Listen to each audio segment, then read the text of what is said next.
Good morning and buenos dias. First of all, thank you very much for the invitation to be here again, and congratulations to ANFAC and Jose and the whole team for organizing this forum. We think it's an extremely important event that has been developed over the years now, over the third time. And it's very important, obviously, to put the spotlight also on commercial vehicles. My name is Thomas Fabian. I'm Chief Commercial Vehicles Officer with ACEA, and I would like to basically start with three messages today. The first one is we're in trouble.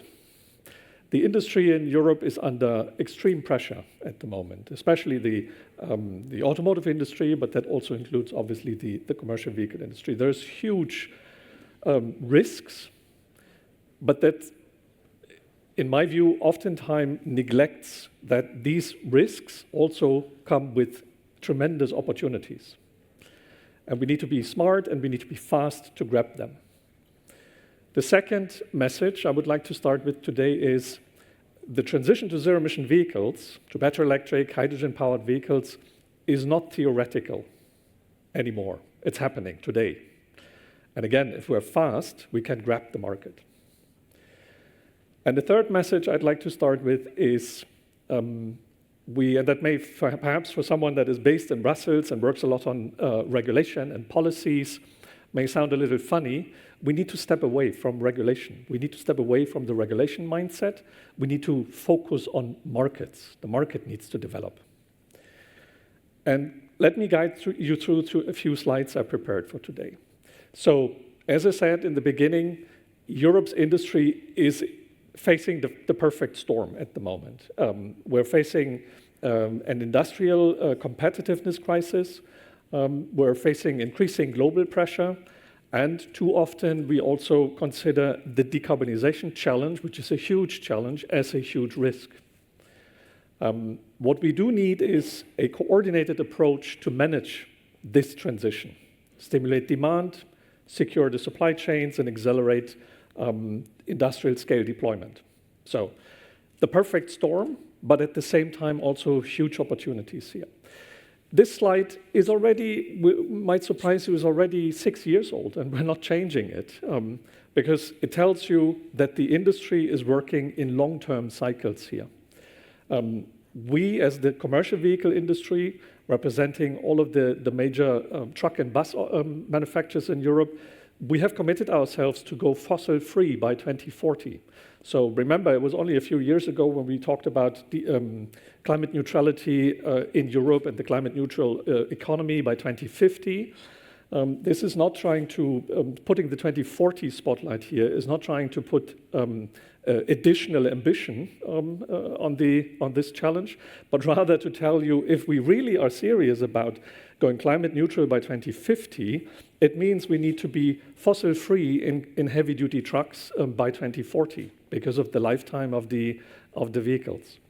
And it has, I mean, the transition is also very clear. The trajectory is very clear. We need to go to the largest extent possible to zero-emission vehicles. It's not exclusively.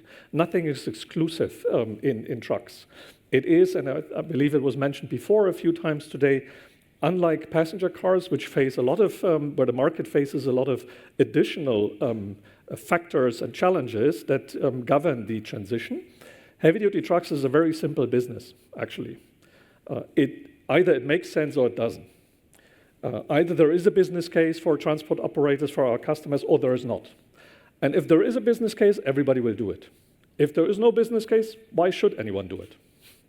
So that's why we need to focus on the main transition technologies that we need to scale and develop.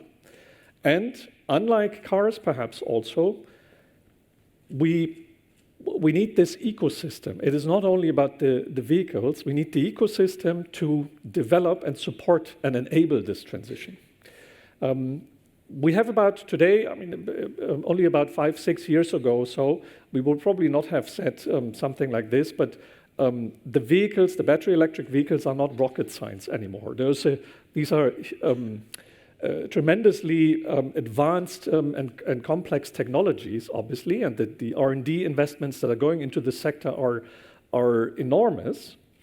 But we do have a solid range of vehicle offerings today. 45 vehicles, was mentioned earlier, 45 truck models, if you want, and about 20 or more zero-emission bus models. And that doesn't necessarily sound a lot if you compare this with passenger cars, where we're talking about hundreds of different models. But the fact is, our vehicles are extremely adaptable. We have the body manufacturers. On top of this, we have our partners in the supply chain who help build customized products for our customers, transport operators, for all of the different use cases. And we have the offer. What is missing to the largest extent, and I'll go into this in a minute, is the ecosystem. Looking at the challenge that we're facing, going to fossil-free 2040, the European Union has set the CO2 reduction targets. And they were in the slides earlier today. We have to go to a 90% CO2 reduction target by 2040, and a 65% reduction by 2035, and a 45% reduction in 2030. We sometimes discuss in Brussels, and we had these discussions a few years ago about the 2040 target. Should it be 90% or should it be 100%? And you will recall that we're constantly discussing about this question for cars. The 2035 target should be 90%, 80%, or 100%. Fact is, we couldn't care on trucks. We couldn't care less about the 100% target, or the 2040 target rather. We couldn't care less about the last 10% in 2040, if it is 90 or 80 or 95 or whatever. What we do care, and that is the biggest challenge, is 2030, because that is the huge step that we still need to make. Because if we're not making it, a 45% CO2 reduction target means about 1/3 or so of all new registrations in heavy-duty trucks to be zero emission by 2030. And 1/3 essentially means it has to be a no-brainer, no question asked decision for our transport operators. If 1/3 of them see a business case to invest in these vehicles, the rest is scaling. There's, of course, hundreds of thousands of different use cases, but this is the big threshold that we're facing, 2030. And if we're not making it, and this is the question that we oftentimes discuss with respect to the regulation framework is, then we, as vehicle manufacturers, will be heavily penalized. We face heavy regulatory fines, and that is an issue. Now, the good news is we're not starting at zero here. We're at a solid 2% in the heavy-duty market of zero-emission vehicles, 2%. In the heavy-duty segment, above 16 tons, and about 15% or so in the medium segment, regional delivery, up to 16 tons of total weight. So 2% might not sound a lot. It's a start. But if you look at these are the European figures. If you look a bit deeper into the figures, you see that we essentially face a 3-speed transition here. 3-speed transition means we have countries, and somehow the flags disappeared, apologies. But if you look at the Netherlands, for example, in the heavy-duty market, it's almost 10% in the new registrations last year, heavy-duty vehicles. The latest figures for Europe, we will publish them next week. But the ones that I saw, for example, for Sweden, there were 7.5% in 25. In March, there were 13%. 13%. And if you look at the medium segment, and I mean, these are real trucks, right? These are the trucks that we would all consider as a real truck, up to 16 tons of total weight. 67%, 2/3 of the new registrations in the Netherlands, 62% in Sweden, 55% in Denmark. So something is happening. Something is beginning to happen. It is always worthwhile looking a little deeper into the different markets.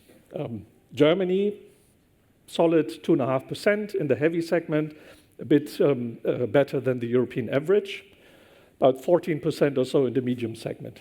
France, another big market, about the same, 2% or so in the heavy segment, bit 15-16% in the medium segment. Spain, the next big market, about 7.5% in the medium segment, but you see what's happening in the heavy segment. It's 0.5% last year. That is an issue. If the third biggest market in Europe in heavy trucks is at 0.5%, while others are at 2 plus, perhaps 10% even at the moment, then we're losing out here. And for the commercial vehicle industry, remember I mentioned the CO2 targets. We need to be at about 1/3, 35% plus minus in 2030 to be zero emission. If Spain doesn't deliver, someone else has to deliver more. Other markets have to deliver more for us to meet the targets, and that is a challenge, obviously. Spain is not alone. Good company. Italy, 0.something% in the heavy market. Poland, another big market. Good company, 0.something% in the heavy market. So even less if you look at the mediums. Remember, we were about at 62% or so in the Netherlands, 15% on the European average, 7.5% in Sweden. In Spain is about the half of what the European average is. Italy, same range. Poland, half again. So 5-ish%, something like this. And again, the Netherlands is a small market. Sweden is a small market again, but we see something is beginning to happen here. And I sometimes jokingly say we're on a good track, perhaps, to electrify Sweden and the Netherlands. Sweden is 2% of the European market. That is not enough, obviously. Now, enough of the figures. What is possible and what is at stake shows you, I'd like to show you here. And that is the development in China.